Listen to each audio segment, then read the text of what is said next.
aniga waxaa la yiraahdaa Maryan Salaad waas waxaan leeyahay 7 caruura sababta aan iskuulka ilmaha oo anigu markii hore u bara waayay reer miyi baan ahay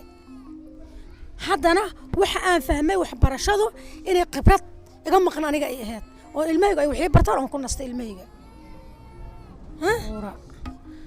laba ayaa jaamacad ii dhigatay inta kale duruuf ayaa iga reebtay oo waxbarasho waa geey waayay meeshaan ay joogaan hadda marka taas aawadeed waa duruuf aawadeed waxa dadku ilmaha u geysa waayay iskuul iyo baahi jirta iyo dan jirta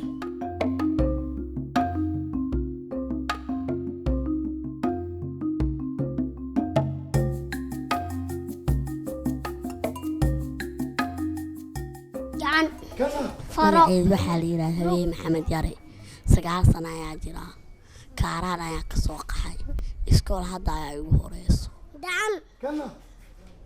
faya kana wala macallin Cabdullaahi Xasan Maxamed Xayle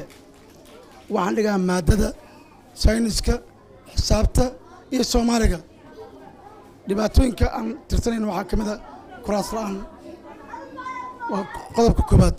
tan labaad waxaan kaloo tirsanaynaa ardada مويا أو ركنا كفليان تدعاد بقاكتا تفعل بان وهلنا الأفراد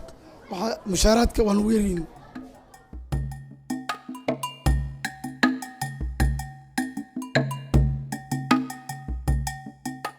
مقعي وحليم عمرتاكو وحن كمل معلمين تدلك بربلام كهسة قبل وحن كمل متكو رئيسة قبل معنا أو معنا جور حقي سعادة قلب كلنت waxaa kamid ah gabadhii macnaha waalidka oo door bido macnaha gabadhii inay guriga ku reebtaan wiilka ka door badan inay waxbarasho geeyaan iyo waxaa kamid ah gabadhii macnaha waxbarashadii ka sagsa xilliga qaan gaarto guriga iska joogto macnaha iskuulka ka tagta barbeelamkaas ayaa jiro oo gabdhaha xaqooda waxbarashada aad iyo aad u haysta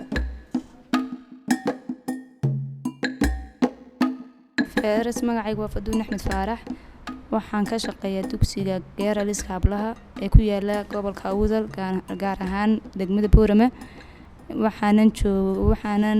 dhigtay iskuulka waxa dhiga 6 macallin iyo maamulkooda 7 ardayda dhigatay waxay ka kooban yihiin ilaa 200 adu galaasku wuxuu ka kooban yahay 45 ilaa 43 waxa kale oo jira waxaan galaaska aan dhigo waxa ugu sareeya qofka age-kiisu uu yahay meelaha 16 14 way jiraan 14 baan markaa ugu sareeyay 16 aan uma dhigo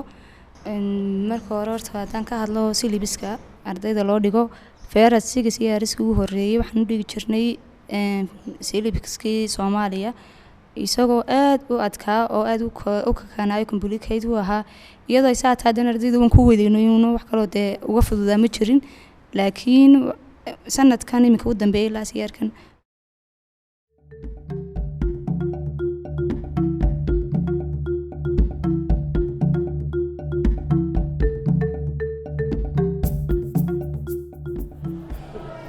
magacaygu waa Maxamed Cusub Maxamuud waa maamulaha mujamac mulqura waxaa la aasaasay 1974 waa iskuul bulshadu ay lahayd dawladdu hadii ay dhacdayna waxa maaragtay gacanta ku dhigay community-ga iyo umulqura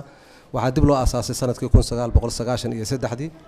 iskuulkan waxaa dhigta arday tiradoodu ay gaarayso 776 oo isugu jira 478 wiilal ah iyo 298 gabdho ah iskuulka dhibaatooyin fara badan way soo gaareen waa burburay dhowr jeer ayaa dagaalo korkiisa ka dhaceen alxamdulillah laakiin hadda dib ayaa loo dhisay waxaana gacan weyn naga siiyo UNICEF iyo hay'adaha UN-ka qaarkood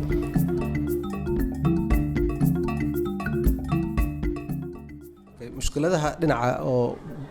manhajka waxay tahay waa mushkilad manhajka la xiriirto waxaad arkaysaa manhajka la dhigayo in laga soo qaadanayo dalal kala duwan ama Sacuudiga laga soo qaadanayo ama Kenya laga soo qaadanayo ama Imaaraadka laga soo qaadanayo taas waxay keenaysaa marka ardayga inuu bi'adiisa baran mesela marka soo qaadana maadooyinka juqraafiga iyo taariikhda oo kale dhinaca kale marka soo qaadatid afka wax lagu dhigayo oo ah afaf kala duwan ama Carabiga lagu dhigaa ama Ingiriisiga lagu dhigaa ardayga waxa uu fiicnaan lahayd in afkiisa wax ku barto oo af Soomaali wax loogu dhigo taasna waxay ku iman kartaa in dawladdu ay dejiso istiraatiijiyad cad taasna lagu saleeyo manhajkii taasna uu ku soo baxo marka manhaj raali laga wada yahay oo arrimahaasi buuxinayo magacaygu waa Axmed Xasan Calasow waxaan jiraa 12 sano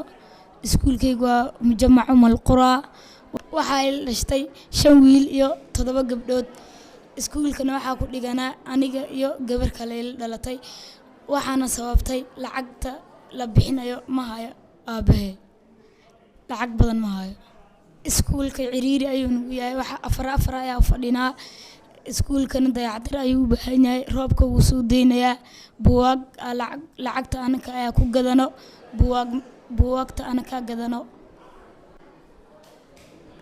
waxaan jeclaystay in iskuulka laga dhigo lacag la-aan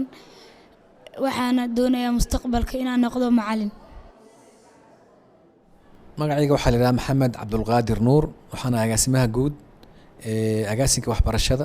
wasaaradda horumarinta iyo adeega bulshada culayska ugu weyn oo haddana haysta annaga xagga waxbarashada waa iyadoo caruurteennii iskuulka gaartay ee 80% ayna iskuul ku jirin oo 20% keliya ay wax dhigtaan marka culayska noogu badan haysta waa inaan rabno inaan soo celino inaan 80% ardadaas aan iskuulka ku soo celino wax loo dhigo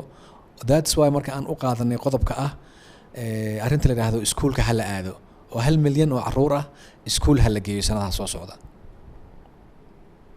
mushkiladda labaad oo haysato waxa waaye dalkii manhaj Soomaaliyeed oo Soomaali loo dejiyay ma yaal waxay manhaj fara badan oo kala duwan oo dalka loo sameyn marka waxaan u baahanahay waxay noqonaysaa inaan manhaj midaysan oo horumarsan oo waqtiga la socda waxaan u baahanahay oo dhan ay ku jiraan in dalkii loo sameeyo kadibna waxaan u baahanahay inaan helno macallimiin tababaran oo aqoontoodii leh runtii dhaqaale fiicanna la siiyo si ay dadkii ardadii wax wanaagsan u baraan waxaan marka u baahanahay haddii aan helno muxuu ahaa manhaj habaysan oo casri ah oo wanaagsan oo wanaag Soomaalida waxay u baahan tahay dhan laga heli karo iyo macallimiin tababaran haddana labadaas qodob isku helno haddii xataa aan fasallo iskuulo qurux badan la helin geedaha hoos doorada waa ugu dhigi karnaa waxbarashada meesha waa laga bilaabi karaa san dacan faya lut magacaygu waa Cabbaas Cali waxaan dhigtaa iskool ku yaal Muqdisho waxaan